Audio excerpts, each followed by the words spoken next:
Hello, and welcome back to my channel. I am so glad that you're here today. I've got a great workshop planned just for you. And I'm going to go ahead and cue it up and we're going to hop right into it. First of all, if this is your first time joining me, welcome. I am so glad that you're here today. I know firsthand that sometimes just learning something new, getting online, getting on YouTube, whatever the case is, can be a challenge. And I just want to congratulate you for being here with me today. My name is Abby Ritchie. I'm the founder of Senior Savvy. I am a course creator, daughter of many, because my clients are like my universal parents. And I've got two kiddos. I'm also a TEDx speaker and host two TV shows.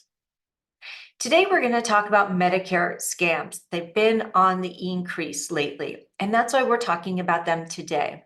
And I want to know from you, and you can put this down in the comments. You can also email me anytime. My email is at the bottom of every slide. Do you get scam calls, texts, and emails? I know I do.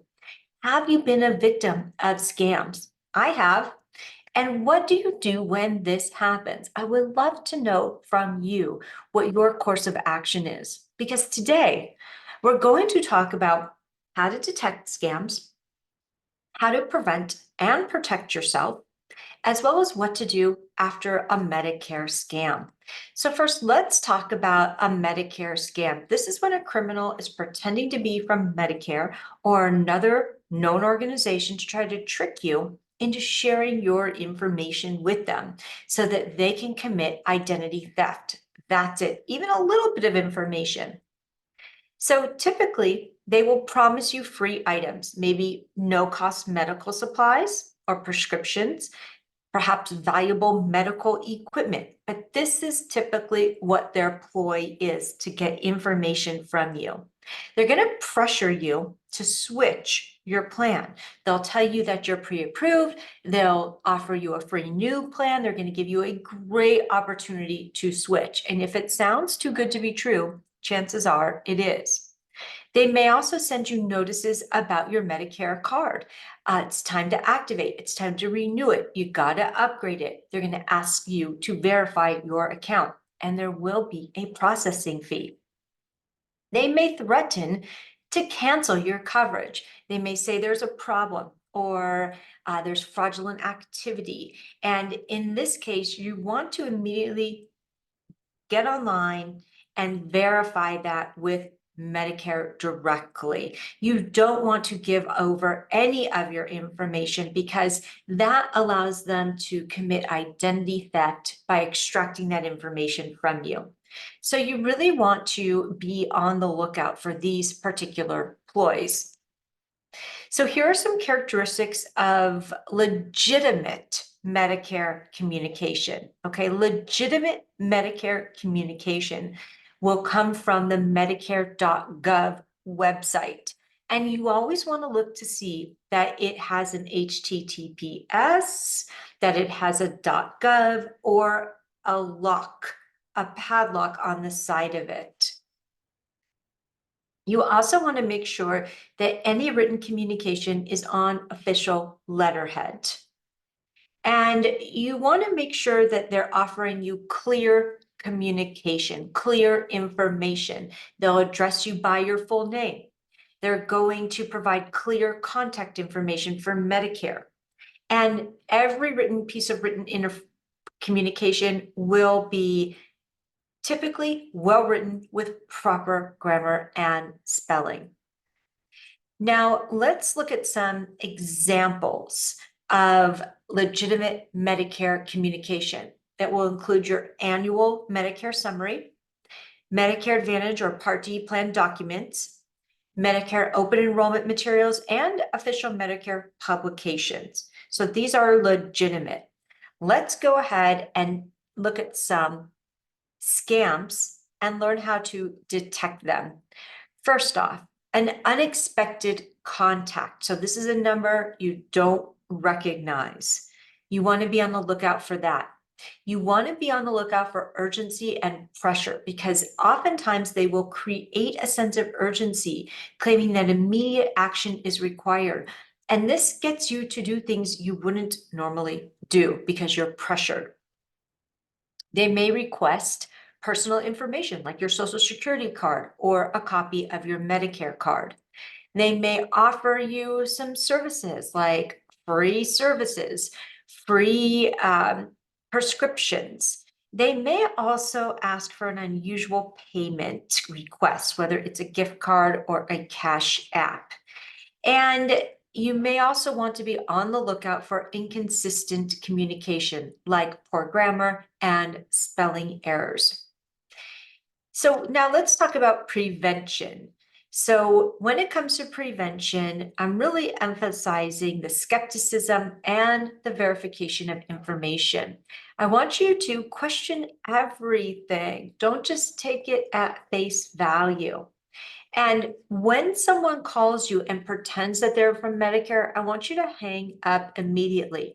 What I hear you doing, whether I'm in person with you, is you pick up the phone and you say, no, thank you. And then they ask you another question. You say, no, he's no longer alive. You're giving them information when you do that. I want you to hang up immediately. Do not engage. Don't click on suspicious links. And of course, do not share your personal information. A couple of things here that I'd like to teach you to do to detect and block spam phone calls. What I'm noticing you doing more often than not is just picking up every phone call.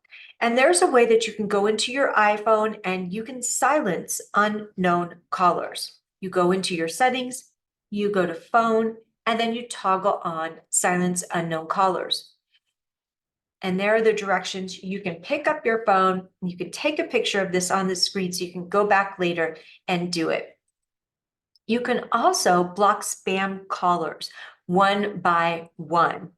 On your Android device, you can block a spam caller and an unknown caller. You're going to click on a little drop-down menu up top, and you're going to block and report spam. There are a lot of tools that the cell phone providers like Verizon and T-Mobile are using to block callers, and let's go ahead and talk about them. So there's an app, it's called Active Armor, and that's for AT&T customers that you can use to block spam calls. Verizon has something called a call filter for Verizon customers. And if you are a T-Mobile customer, they have something called Scam Shield. Now let's talk about some other apps that you can put on your phone. In fact, I had to do this at some point. I was getting so many spam calls. I'm always worried I'm getting a call from my kids' schools. And so I had to put Robo Killer on my phone. And this took away a lot of my spam calls. Another one that a lot of people like is called True Caller. And then finally, there's one called Call Control. This one is for landlines. I know many of you still use a landline, so if you want to put a spam filter on your landline, this is what you're going to do. A couple of other things that you can do for your landline is you can add the number to a do-not-call.gov list. You register on the do not call list. You pretty much have to do this annually. So if you find you start getting an influx of spam phone calls, you might want to go back and enter your information again. What else can you do? You can report unwanted calls on the do not call registry. And after a Medicare scam, if you have experienced one, what I want you to do is just remain calm. This happens. The scammers get more clever every single day and psychological about how to pinpoint your vulnerabilities. I want you to gather up your information and contact your financial institutions to report it. Definitely contact Medicare and file a report with the police as well. The FTC also has a really good fraud report website, and that's reportfraud.ftc.gov. Again, reportfraud.ftc.gov that will help you report a fraud. Additionally, you want to go ahead and check your credit reports. And now let's do a little bit of a recap because I know that we talked about a lot today. Number one, don't share any personal information. Next, ignore their pressure tactics because they're clever and they will work on you to wear you down. Say no to gifts, refuse offers or freebies, and keep an eye on your benefits statements. Now, if you have any questions whatsoever, I want you to reach out to me. Here is my contact information. You can connect with me anytime. You can also find me on Facebook as well as on YouTube. And again, here is my contact information. Now, as always, it is a pleasure and an honor to serve you. If there's ever a way that I can help you understand a scam, go ahead and email me and let me know. And I'll see you back here next week. Thank you.